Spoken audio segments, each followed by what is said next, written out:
Good afternoon, students. This is Aisha Sultana, Assistant Professor of EC Department from ISL Engineering College. I am going to take VLSI Design subject for your 7th semester. Okay, from today onwards we are going to start our online classes. So let's get started with our subject. So firstly, what do you know about VLSI? What the first thing that comes when you listen about VLSI? What is meant by VLSI? The abbreviation VLSI is nothing but very large scale integration. Yes. So what it means? Very large scale integration. Integration means, you know what is meant by integrating? To dump or to integrate something. So before knowing about VLSI, we have to know what is actually an IC. So VLSI is all about IC fabrication process, what you have to do in this one. Everything is all about your VLSI. We have to see about different types of transistors, how they are fabricating the transistors, how number of transistors will be dumped or fabricated on a single chip. Everything that we'll be seeing in this VLSI subject. So before going all deep into the subject, we have to know what is the basic IC. IC, as everyone knows, what is IC? IC is nothing but a integrated circuit. Integrated means everything that has already integrated into that one, and that particular circuit is named as integrated circuit. If you define like in a sentence format, what we can say that it's nothing but a small semiconductor based electronic device consisting of transistors, resistors, capacitors, any other electronic components, etc. But mainly IC is combination of all the transistors or the resistors on a single chip. Means all the transistors will be fabricated on a single chip. So integrated circuits are nothing but they are building blocks of most of the electronic devices or the most of the electronic equipments what we are using nowadays. We have CPUs, we have computers, right? We had Intel IC. You say Pentium 7 IC I'm having. What does it mean? We are fabricating number of transistors on a single chip.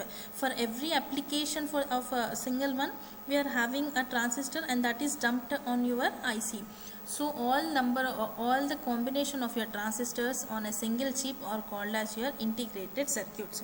So to know about VLSI, first we have to see how IC has been designed, how transistors have been made, that all we have to see.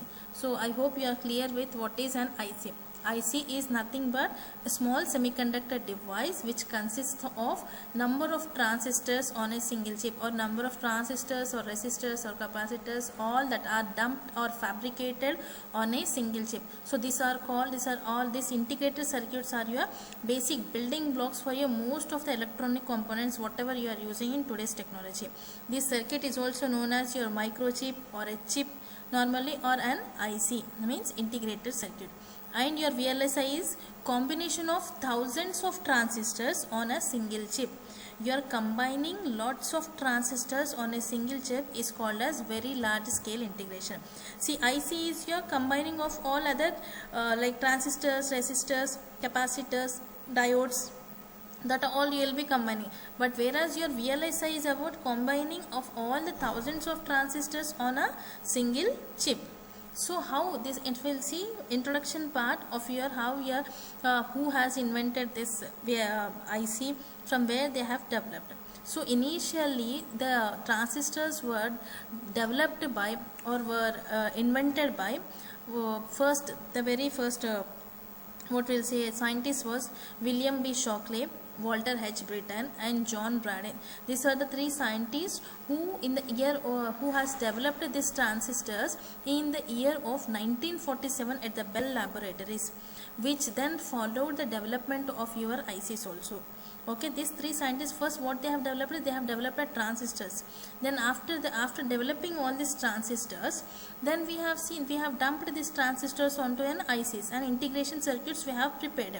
So which kind of transistors will be best for your integration circuits or VLSIs are that silicon CMOS technology has been more dominant from last several years because of its performance and because of cost effectiveness. So VLSI circuits mainly use silicon CMOS technology. So again I'll repeat. So the invention of this transistor was first done by William B. Shockley, then Walter H. Brittain and John Bradin. They in the Bell Laboratories, they have developed the transistors at the earliest of 1947. Then they have developed the IC. So in IC we'll be seeing about NMOS, PMOS, CMOS and BiCMOS transistor. How this fabrication and why first we'll see about these transistors, and out of all this silicon CMOS technology that is most efficiently used for your VLSI design. So further moving, we'll see what generation of your ICs. Since when the very first IC which we have developed, see transistors, as we said, transistors were developed in the year 1947, earliest of 1947 in Bell Laboratories. But whereas the ICs, the first IC was developed in the year 1960. Since that time, there are 6 generation of ICs. Actually, the first initially at the 1960 there were only 4 generation of ICs. That is SSI, MSI, LSI, and VLSI. Now, as era has been increasing, technology has been increasing, your applications has been increasing. So now we are having 6 generations of IC. Now we have ULSI and GSI. So we'll say that the very first IC was emerged in the year of 1960, in the beginning of 1960, and since from that time we are having 6 generations of your ICs. The very first generation of your IC is SSI. That is nothing but your small scale integration. Then we had MSI, then you are having medium scale integration, then you had large scale integration, then you had VLSI, very large scale integration, now which we are seeing now. Ultra large scale integration is also being used now, at some extent we are using. Now gained scale integration will also be used depending on some applications. Okay, first we see what is meant by SSI. SSI is nothing but small scale integration. It means we are having what we will say, number of transistors. As we said, IC is nothing but fabricating or integrating number of transistors on a single chip. So the very small scale integration, they used to dump, that is 1 to 100 number of transistors on a single chip. In 1960s, the technology was started. As we said, okay, the very first IC was developed in the earliest of 1960s. So the first scale of integration, it is called as your small scale integration. At that particular time, the number of transistors which were used on a single chip were your 1 to 100. For example, the examples that were used, the chips that were used are your gates, flip-flops, op-amps. Op-amps are nothing but operational amplifiers, right? So that were the examples, means that were used to create. Gates were used to prepare, or flip-flops were generated, or op-amps were generated by using only 1 to 100 number of transistors. In which integration? Small scale integration. Now after time has passed, after some years they have passed, then we had medium scale integration. Now by the name itself you know what is medium scale integration. 1960s we got SSI. Now after 7 years of time we got MSI, medium scale integration, where the number of transistors, they have been increased from 100 to 10,000. That are 100 to 1000 transistors were fabricated or integrated on a single chip.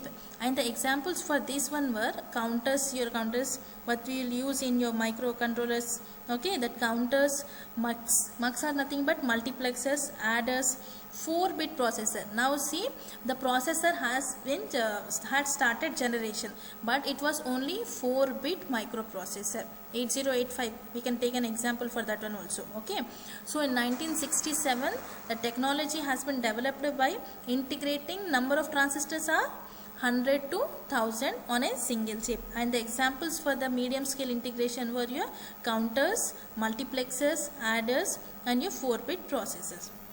Now after 5 years of difference, first we had 7 years of difference, now it has decreased. Now after 5 years again they got more applications. They need has been increased. So the next integration was your large scale integration.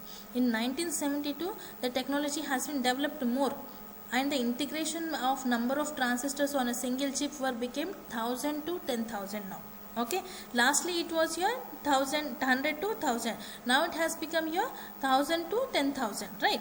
So the example for that one are your 8-bit microprocessors. Now we have seen into consideration about 8-bit microprocessors. Then we had generating of your ROMs, RAMs, memories that has started developing in the year of 1972, where your LSI was initiated. That is your large scale integration, where the number of transistors that were used were 1000 to 10,000 transistors were integrated onto a single chip. This was about your large scale integration. Now the subject what we are learning is your VLSI. VLSI is very large scale integration. Now in which year we have started your LSI? In 1972, and VLSI has been started in the year of 1978, only in the past gap of your 4 years. This technology has been developed integrating the number of transistors that are 10,000 to 1 lakh, or nothing but 1 million on a single chip.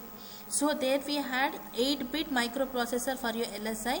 Now we started developing 16 to 8 to 32-bit of your microprocessors, plus peripherals like your keyboards, okay, printers, speakers, etc.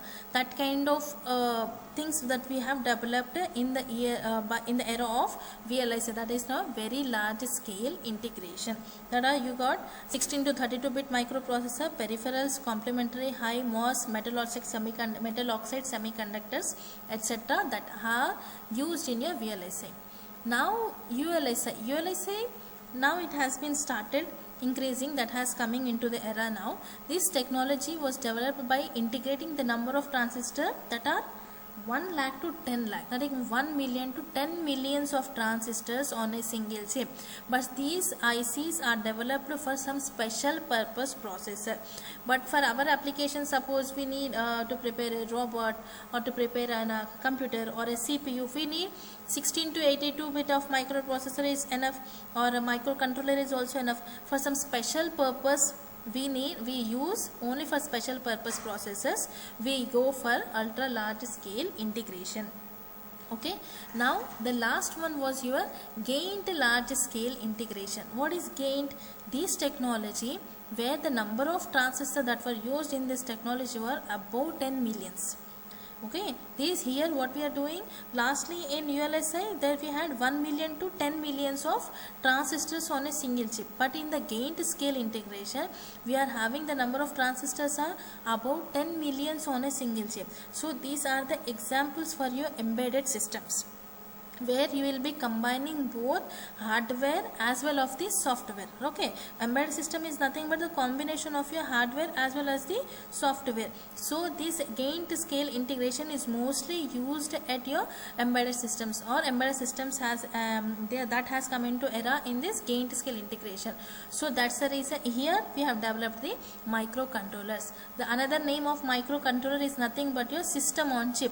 Everything that is dumped on your single chip. We don't need any extra memory, we don't need any extra buses or registers or the input output device. Everything will be built on a single chip. So we give another name of microcontroller is nothing but your system on chip, or a computer on a chip, whereas microprocessor it is called as CPU on a chip. So microprocessor we have developed in LSI, that was 4-bit microprocessor. Then in VLSI we are using 8 to 16-bit. Then VLSI we had 16 to 32-bit of microprocessor, correct. First in MSI only we have used 4-bit microprocessor. Yes, then afterwards 8-bit it has come into era. Then now we are using 16 to 32-bit of microprocessor. But for the microcontrollers that are used mainly in a gained scale integration, where embedded systems will be used. That are embedded systems are a combination of your hardware plus software. Both you have to dump on a single chip. So at that particular time we need about 10 millions of transistors. So that 10 million above this GSI is nothing but the technology which developed and integrating the number of transistors about 10 millions on a single chip is called as your gained scale integration. I hope you are clear with the scale of integrations. We have 6 scales of integration. First one was your SSI, small scale integration, that was developed in the year 1960, where the number of transistors that were used on a single chip were 1 to 100. Then we have got medium scale integration in the year of 1967. We have started that one, and the transistors that were used for 100 to 1000, and 4-bit microprocessors were developed in MSI. Then large scale integration, that was developed in the year 1972, and the transistors were 1000 to 10,000. Then we had 8-bit microprocessor external devices, okay, ROM, RAM, etc., that were developed.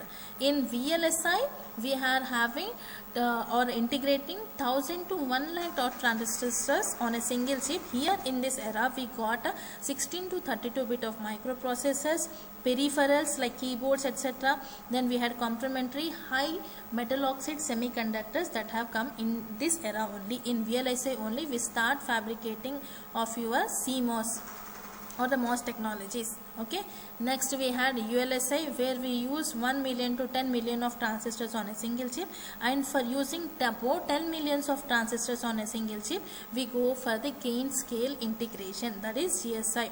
There are examples for that one are your embedded systems, where you are combining both hardware as well as the software, and microcontrollers will be also be example for your GSIs. Okay, I hope you are clear with the scale of integration. Now next see, what is the fabrication technology we are using? This fabrication technology that has advanced to that point, we can put a complete system on a single chip. What actually fabrication means, you have to dump everything on a single chip. So this fabrication technology is nothing but you have to dump all the processor, like all the transistors on a single chip. So we are using this fabrication technology in this VLSI. And this single chip computer can include CPU, buses, the information carrying things, the buses, input output devices, and memories. These are the single chip computers that can include all these things in that one, and this reduces the manufacturing cost. These are the plus points that we are using in your VLSI. So this reduces the manufacturing cost, and efficiently it is a high performance. It is very efficient because of its high performance, and it also consumes very less power. So these are the 3 important points. I have forgot to written a heading over here. These are the important points because of which VLSI is very important in this present situations. So next topic is about your Moore's law. The name itself, this is the name of a scientist, Moore. Moore's law is nothing but there was a scientist, and he was also a chairman. He was chairman of, not now, he was the chairman at that time, the chairman of your Intel Corporation. His name was Gordon Moore, Gordon E. Moore. He was the chairman of your Intel Corporation. So in the year of 1965, there first 1960 we said we have started integrating the circuits, okay, ICs were started developing.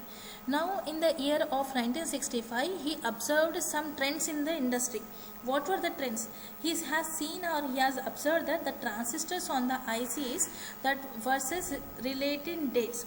It means the sentence what I have written, I'll explain you. In 1965, this Gordon Moore, he observed some trends in the industry. What was the trend in versus of IC versus the release dates? Okay, suppose what he noticed that the transistors are doubling with the release of each IC of new generation. For example, SSI was the first generation of your ICs. Now when come to a MSI, we have increased or doubled your, what you will say, double or tripled when we come to the MSI. In 1960 we had the first generation SSI, but where comes to 1967, after 7 years, we had 100 to 1000 transistors that are fabricated or what we integrated on a single chip. So this person has realized that the number of transistors on an integrated circuit will be doubled for every 18 months. So this is called as your Moore law. This is very, very important, a sure question for your 2 marks. Okay, what he observed that, I think you people have got an idea about this. Release dates means separate generations. There were 18 to 24 months means approximately what we'll say 1.5 year to 2 years. In between 1.5 to 2 years, the transistors that are used, that we are doubling. So in 5 to 6 years there are more and more they are increasing. So this Moore's law has stated that the number of transistors on a integrated circuit will be doubled for every 18 months. So if we started off 100 transistors on what we'll say 1960, in 1962 we got how many? 200 transistors. Then 64 again 400 transistors. Again in 67 400 double is 800. So approximately 800,000 transistors. So when comes to the next generation MSI, as we have said, we are having 1000 transistors on a single chip. So this Gordon E. Moore, the chairman of Intel Corporation, in the year of 1960, he observed that there is a trend in the industry that the number of transistors are doubling for every 18 months. So this is your Moore's law. If examiner asks a question, what define Moore's law, then the answer will be the Moore's law states that the number of transistors on an integrated circuit will double for every 18 months. So this is about your Moore's law. I hope you are clear with the Moore's law. Now see what is MOS technology. What is meant by MOS? I hope you everyone know what is meant by MOS. Metal oxide semiconductor. Okay, this technology is very important and promising technology for your VLSI design process. I have already said, silicon CMOS technology or the metal oxide semiconductor is one of the important or what we will say very useful technology for your VLSI design. It also has about PMOS, okay, NMOS, then CMOS, then bipolar complementary semiconductor, that is BiCMOS devices. See, first we will see the fabrication process of PMOS, then NMOS, then CMOS and BiCMOS. After that we will get to know that CMOS is the best technology that will be used for your VLSI design. These PMOS devices are completely based on your P-channel MOS transistors, and it is completely constructed on concerned with NMOS transistor. So as to prepare a PMOS device, there should be a substrate of your NMOS. So opposite substrate should be present to prepare a PMOS device. If you are going to prepare a PMOS device, there should be a N substrate. If you are going to prepare a NMOS device, then there should be a P substrate. So there is the concern between these two substrates that we will see in the next classes. Okay, this PMOS device are completely based on PMOS channel, but NMOS technology and the design process provide an excellent background for the other technologies like your CMOS technology. So mostly NMOS technology will be used for your CMOS designing process. Now, why we said CMOS technology is very important. So past, as I have already said, because in last several years silicon CMOS technology has been dominant fabrication process because of its high performance, its reliability and its cost effectiveness in VLSI circuits.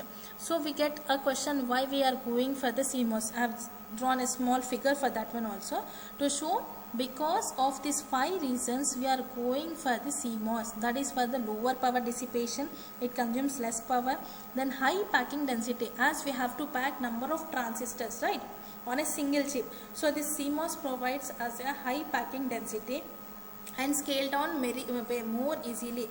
It settle down more easily. Fully restored logic levels we are having in this one. Sorry. Then we are having approximately equal rise time and fall time. Usually what happens in other circuits that rise time will be greater than fall time, but here in CMOS technologies we are having equal rise time as well as the fall time. So that's the reason we are saying that CMOS technology is more dominant or more reliable for your VLSI technologies. So I hope you are clear with the introduction part of VLSI. In case of any doubts, please let me know. So once again shall we revise what is VLSI? VLSI is nothing but very large scale integration. And what is IC? IC is nothing but combination of all different transistors on a single chip. So in the year of 1946 the very first transistor was developed by the scientist. What we have given the names: Walter then William B. Shockley, then Walter H. Britton and John Bradin in the 1947 in the Bell Laboratories. They have developed the transistor. Then afterwards in 1960s this IC came into the consideration. Then from that time we are, how many generations we are having now? 6 generations, that are SSI, MSI, LSI, VLSI, ULSI and GSI. Clear? Then what we have seen, what are the different, how many transistors that were dumped on that one, how we are good seeing, and very importantly you are going for the Murray law. What Murray has observed, Jordan Murray was the chairperson of your Intel Corporation, and in the 65 he has observed that the number of transistors on the IC are doubled for every 18 months. So these are the things that we have discussed in today's class. I hope you are clear with today's class. Okay, for today's class we'll end the section up to here. Okay, thank you.